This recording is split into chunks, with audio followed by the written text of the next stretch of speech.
bro. Peace out. In this city, and I think, there's already been so much time, effort put in by so many people that, aren't going to get credit for what they did to bring All-Star here. So, trying to make it the best All-Star the WNBA's ever had. I know we'll certainly do that, but also, it is certainly a cool. Pay close attention to what is happening right now. Caitlin Clark has completed her first full practice session with Team USA in North Carolina. Something feels odd here. The way she moves, the assurance in her voice as she discusses managing her recuperation day by day. We are no longer looking at the worn-down rookie from last summer. She's had 3 months to recover, rebuild her body, and reconnect with the athlete she was before her horrific first WNBA season. The clips from this camp reveal something that the league most likely thought we wouldn't notice. Hey, shooter, shot.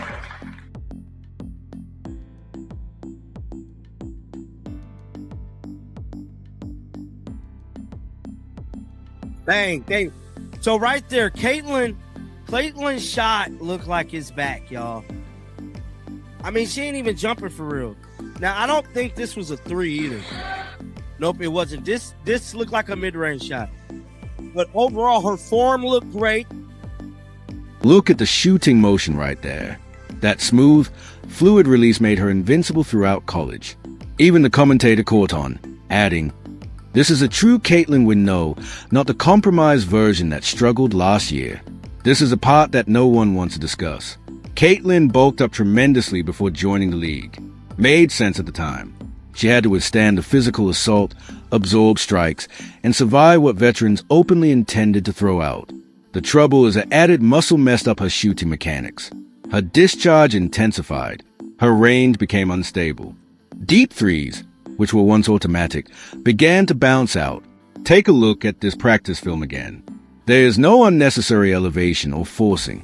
This is pure Iowa instinct returning because a body has a time to restore its natural equilibrium. But I'm just saying, bruh, when it comes to Sophie Cunningham, the people got her numbers, and they know that she's one of the ones, man. Now, with all of that being said, we ain't going to waste no time, man. We're going to head on over to the WNBA Twitter account, because I almost was trying to make a video about this, because the WNBA, I don't know what, like, they just been posting these clips of Team USA, and they really haven't been posting Caitlin. I just got to be honest. So this was the clip right here that just... Sophie Cunningham ranked 8th on the most searched athletes list for the year. Only one WNBA player made the complete ranking. According to this analysis, Sophie is the league's second most well-known player behind Caitlin. Yes, I know some of you are already launching rebuttals, but we need to stick on genuine data here. Search volume does not care about viewpoints. Social media metrics are unconcerned with feelings. Sophie generates excitement, ignites arguments, and drives discourse on a level that most players in this league cannot match. You either love her or you can't stand her. She moves the needle. But this is where things become interesting. Insiders in Indiana claim Fever fans weren't exactly welcoming Sophie this season. The aggressive play style, heated situations, and her approach to games against Caitlin. That dynamic soured, and it turned bad in front of everyone. That's going up on the JW. I haven't seen it, but I've heard about it. Yeah, it's pretty solid. Anytime you get on the JW in Indianapolis, like, that's a big deal. Good, thanks.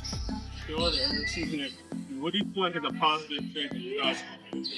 A positive what? Sorry. Trait.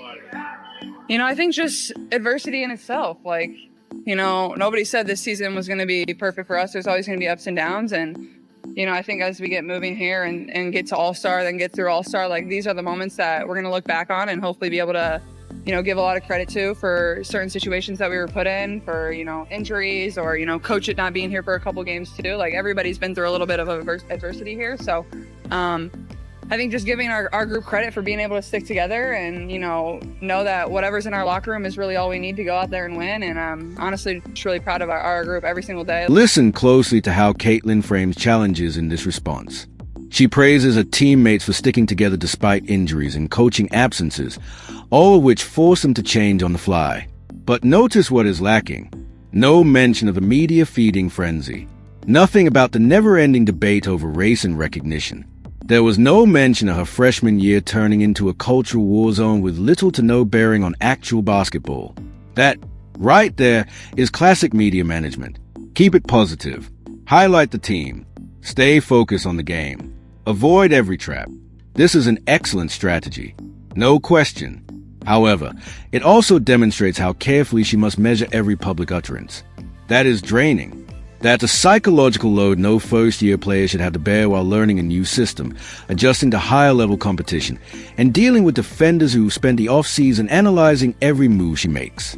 I'm telling you right now, this weekend was pretty decent, man. Caitlin Clark returned back to the basketball court, and I'm telling you right now, from the little snippets of clips we was able to see, she looked like her old self again, man. They didn't spill too much of the beans that was going on with her online, but there has been a bunch of footage coming out. Now, Sue Bird spoke to the media yesterday. A couple of other coaches did, but y'all already know what we hear. We here to see CC, man. Now, there was some news that came out about Angel Reese and stuff, but we ain't really too much tripping off that. Now, someone I have not seen them post yet is Stephanie White. It's almost like Stephanie White is non-existent for this Team USA. Now, I know she's one of the coaches. I don't believe she spoke to the media, which is crazy to me because Stephanie White was on a whole media run last year. This year, I think she did like maybe a couple interviews, but overall, she's been kind of silent. I don't know what that's all. It's time to confront what is lacking from the picture. The WNBA's official channels have been releasing Team USA practice videos all weekend. Angel Reese has submitted her highlights. Chelsea Gray has her moments featured. There was a generic young player's shout-out with perhaps a half-second of Caitlin, but no particular Caitlin Clark highlight video. The athlete who drove a 48% increase in regular season viewership did not deserve her own spotlight on the league's main account. Perhaps you believe that this is an overly analytical approach to social strategy. Except that social media serves as a WNBA's principal means of communication with supporters. It serves as their star-building platform. It is their engagement engine. So, when the league's biggest draw returns to the court for the first time in months, and the decision is made to include her in a group montage rather than a solo feature, it indicates something about what's going on behind the scenes. Either they are afraid of appearing to be playing favorites, or there's a deliberate attempt to elevate other players by reducing her focus. Both choices are troublesome. Go ahead and post Caitlin. This is a 16-second clip. Now, some of y'all be mad when I be talking through the clips, but I got to react to what I'm seeing, so we going to let it play, then play it over again. Let's watch it.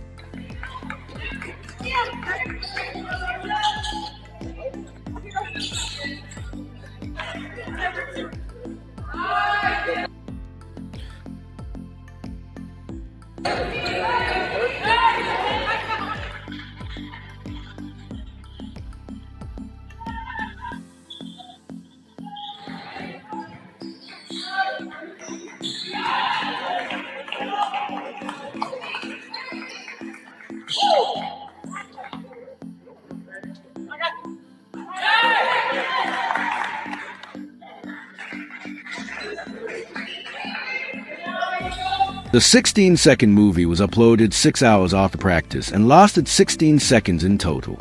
Even in that small span, Caitlin's form is clean, her movement is fluid, and her confidence is restored. But first, let's speak about who has been noticeably absent from most of the Team USA coverage. Stephanie White. She works as one of Team USA's assistant coaches. She led Connecticut last season before taking over as head coach at Indiana. When Indiana hired her, she was everywhere, doing media appearances, talking about her aspirations for the program, and is now almost silent. She's had around 2 or 3 sit-downs since the season concluded. During these practice sessions, she is not positioned front and center. It's almost as if she's trying to avoid being seen. That's a significant shift for someone who was so approachable just a few months ago. Makes you wonder if the reality of coaching Caitlin, dealing with the expectations, media storm, and cultural intricacies, has entirely changed how she handles public exposure. And wanting to get better. So I think just, being in situations that have been, tough and responding really well every single time is what we can always fall back on. How did you feel after going through whatever, to what extent you went through today? Yeah, I feel good. I'm going to be day to day from here on out, and doing everything I can to put myself in a position to play the next game every single time. That's always my goal, is to be available for the next game, and doing everything I can with the medical staff to be able to get my body right, to be able to do that. Caitlin's response to her physical condition on a daily basis remained consistent. She's working closely with medical personnel to be prepared for whatever comes next. Her goal is always availability, but context is important here. Caitlin spent more time on the court than anybody else in the WNBA during her rookie season. She assumed offensive responsibilities that would weary a 10-year veteran. She endured physical assault that league officials repeatedly ignored, despite being the most scrutinized player in women's sports. So, when she talked about maintaining her body on a daily basis, she is essentially signaling that her rookie campaign came at a significant cost. The physical toll was legitimate. The fatigue was genuine. She is now thinking strategically about healing, maintenance, and long-term durability. That is growth. That is absorbing lessons from experience. It is precisely the type of change that distinguishes Flame Out from players who maintain excellence for a decade or longer.